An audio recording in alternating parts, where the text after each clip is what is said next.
though, because we have this press that is all Democrats, because they do not hold the Democrats to account, and I don't mind them holding the Republicans to account. I don't even mind them tormenting Trump if they had tormented Obama in the same way. But because they don't hold the Democrats to account, everything becomes simplistic. Problems don't have to be solved. Everything, Thomas Sowell, the smartest political thinker in the country, possibly in the world, was on what's the name of the show? It's on the Fox Business Network. Give me his name. Is David Asman, I think it is, right? And Sowell has written this book, which I've read, called Disparities and Discrimination. And his whole point about it is that disparities come from lots and lots of different things. But what the Democrats are always saying is, oh, it's racism. If blacks aren't doing what must be racism. And he talks about that, the simplicity of that. And in the book, he talks, for instance, about the fact that 90% of tornadoes take place in America. Is there some prejudice against tornadoes elsewhere? No, there are natural disparities in the world. Here is him talking about looking at the world through this single issue lens. Well, this is one of any number of one-factor explanations as to why everyone doesn't have the same outcome. 100 years ago, it was genetics.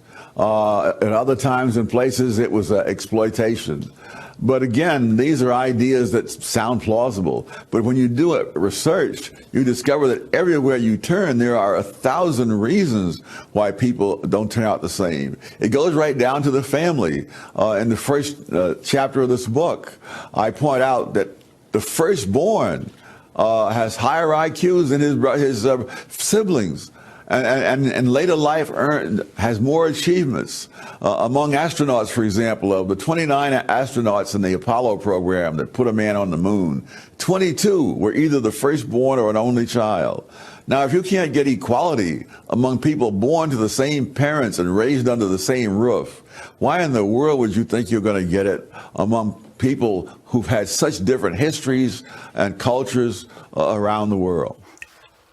I mean, that is complex, but reasonable thinking. And if you have a press that is dedicated to selling the Democrat line, and the Democrat line is what? Racist, racist, racist. Everybody who's not us is racist. Everybody who's not, doesn't want the government to take care of everything is racist. Racist, when you have the press echoing that, people become stupid. One of the wonderful parts of this book, Disparities and Discrimination, I can never remember if it's Discrimination, Disparities, or Disparities and Discrimination. But, and it's a tiny book, by the way. It takes you about an hour to read, so it's really worthwhile. One of the brilliant parts of it is where he talks about 3 different kinds of discrimination. He talks about individual discrimination, which is where I look at you, I don't like you, something about you, I find you kind of shifty, maybe you're dishonest, I don't know what it is, maybe I've had dealings with you and I don't like you or I've heard about you. That's good discrimination. That means that is helpful to determine that in each individual case. And that's why I don't hire you, or I don't let you near my daughter, or I don't, become your friend or whatever. Then on the other side of that scale, there's bigotry. There's like, oh, you look like this, so I don't like you. Oh, you're a Jew and I'm a Democrat, so I hate you. That's stupid thinking. That is the kind of stupid thinking that you get from the press about Republicans. But then there's another kind in between these two where you have to calculate something quickly and there's a large cost for being wrong. So you're a TSA guy. You got a minute to look at a person coming through a line, walking through your metal detector. You know that most terrorists these days are young Islamic men. You see a young Middle Eastern man coming down the line, and you think, well, I'm going to take a little extra time here, just because the cost of being wrong is so high. I know most young Islamic men aren't terrorists. I know that. I know that there are plenty of wonderful, patriotic Islamic people, but I've got to make a decision in a moment about this guy that could cost 300 people their lives. So I'm going to take a little extra time here because of the stats. Okay. That's the kind of decision you make if you're in a neighborhood where a lot of the criminals are black and a black guy gets in the elevator and you think, hold on to my purse. Those are decisions that you have to make in a minute. You know that not everybody of that color or that persuasion is a bad person, but you got to make that decision because the costs are so high. Now that's complex thinking, right? That's a way of looking at things where people are people and they have to make decisions. They have to stay safe, and you don't try. You know, the Democrats do this with everything except Jews. They want to make everything completely fair. So you got to look at the old lady in a wheelchair the same way you look at the young Middle Eastern man coming through the line. That's absurd. That is absurd. And yet, as Jonah Goldberg pointed out brilliantly last night, he said, you know, they do that with everything except when it comes to Black Lives Matter. When people said all lives matter, they said, oh, that's racist. That's racist. So they have their special groups. But when you say you shouldn't be anti-Semitic, they say, oh, well, you shouldn't hate anybody. You shouldn't hate anybody. But that's not the point, right? So Sol is talking complicated stuff. And because the press doesn't cover the issues like that, maybe they're not smart enough, but also they're just biased. They are just biased, too biased to get the facts, to look at things in that complicated way, to even have people on who will look at them. How often do you see Thomas Sowell interviewed? I mean, the guy is really a national treasure, and you never see him on. Most people don't even know he exists. And at the end of this, Asman asked him if he thought that we were going to have to go through a period of socialism, and his answer was chilling, coming from a guy this brilliant.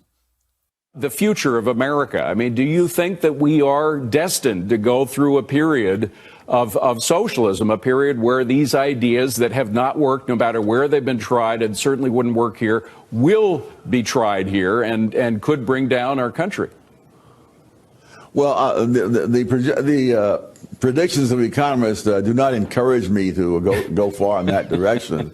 But I do have a great fear that in the long run, we may not make it, and I hate to say that, but and the one thing that keeps me from being despairing is of course we don't know. There's so many things we can't possibly know, and so we may make it, but I wouldn't bet on it.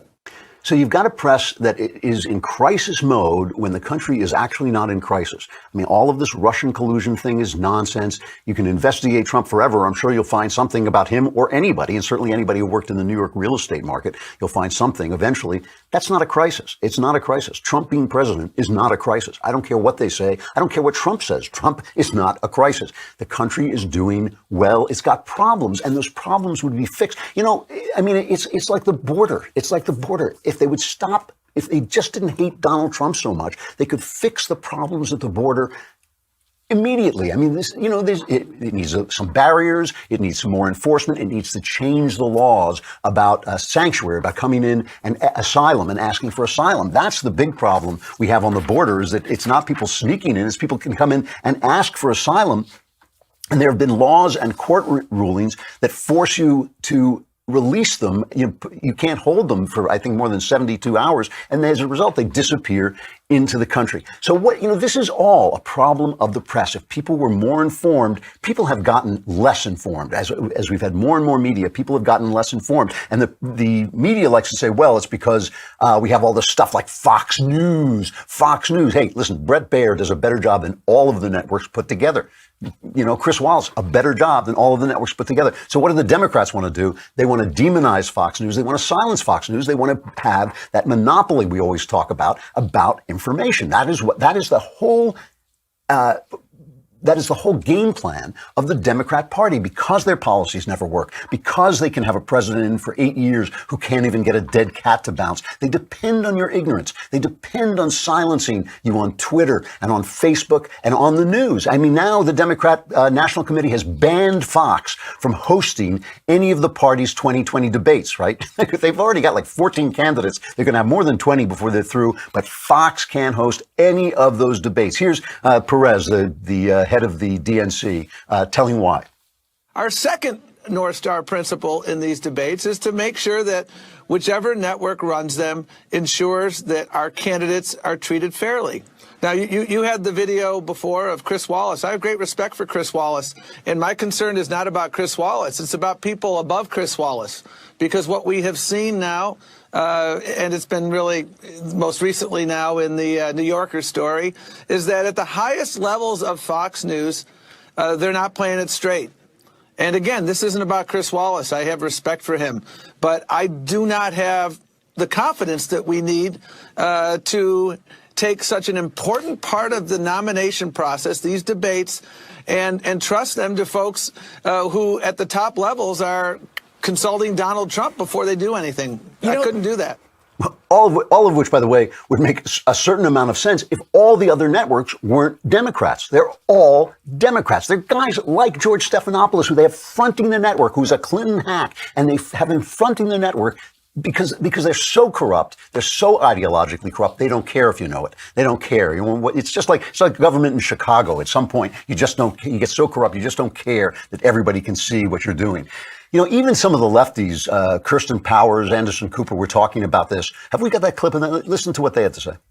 There are good journalists there, and I think that they could negotiate to have a debate with a Chris Wallace, for example, a Martha McCallum, a Brett Baier, and I think they would be smart to do it. Frankly, I think that they would have access to a large audience, and you know, that's what I would do if I were them. But they have for a long time, you know, not wanted to do anything with Fox News. Senator Santorum, I mean, it sounds like the kind of thing that pleases, you know, the liberal part or the left, you know, far left part of the Democratic Party and sort of makes them feel good. But just in terms of, you know, trying to sway voters who could be reached, it seems short-sighted, no?